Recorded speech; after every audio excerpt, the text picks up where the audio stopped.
Lundi en pleine journée à 16h30, mon troupeau était à 100 mètres de la maison, juste à côté. Quand je suis parti, le troupeau était parfaitement stable, couché, endormi, comme c'est normal en pleine chaleur à cette saison. Quand je suis revenu à 16h45, il était complètement paniqué, tassé contre la grille, regardant fixement dans une direction et voilà. Donc le temps que je comprenne ce qui se passe, que je regarde, voilà, que je trouve un agneau allongé, qui était encore en train de respirer. Donc voilà, l'attaque, elle était vraiment... enfin, je l'ai dérangé, quoi, en fait, tout simplement.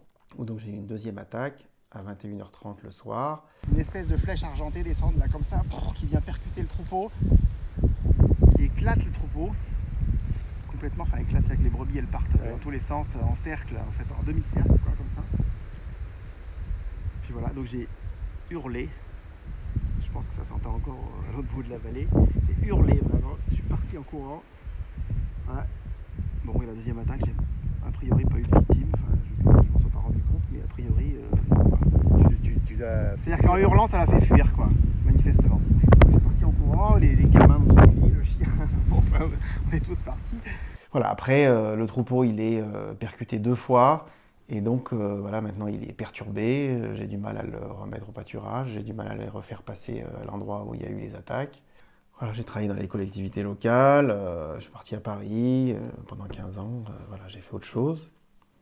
Et à 40 ans, j'ai décidé de changer de vie. Alors moi, ça perturbe mon travail pour une bonne et simple raison, c'est que moi, je suis un éleveur, je conduis mon troupeau en parc. Et donc, je change mes parcs, je conduis les bêtes, voilà, et puis une fois qu'elles sont dedans, moi, je peux faire mon travail le reste de la journée. Là, dans le cas précis maintenant, je suis obligé de les accompagner. Et d'une, je suis obligé de les accompagner parce qu'elles, au début, il faut les rassurer. Et il faut faire en sorte qu'elles n'aient pas peur de tout.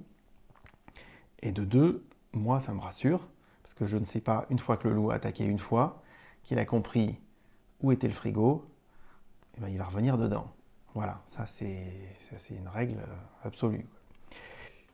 Et il y a la bête et il y a surtout après la, la, la, la, la percussion que représente l'attaque du loup, c'est-à-dire de se dire en fait qu'on est super vulnérable.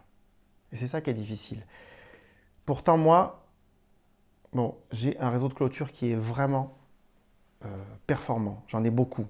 L'attaque aussi près de la maison, au cœur du parc, mais c'est ça qui vous vous dites, non mais oui, malgré tout, je suis très vulnérable encore, quoi. Et du coup, c'est ça qui fait réfléchir et de se dire comment je pourrais faire pour améliorer. En France, on a l'habitude que voilà, il y a les pros et les anti-loups, ceux qui veulent éradiquer, et de l'autre, voilà, les bobos urbains, vous me pardonnerez le terme, mais c'est quand même ça, qui ont une vision totalement idyllique de la campagne et se disent oui, bah, ces pauvres petites bêtes, voilà, c'est formidable. Moi, je comprends parfaitement que le loup a sa place dans la nature. Ça ne me pose aucun problème. Mais ce qu'il y a de sûr, c'est qu'il faut réguler.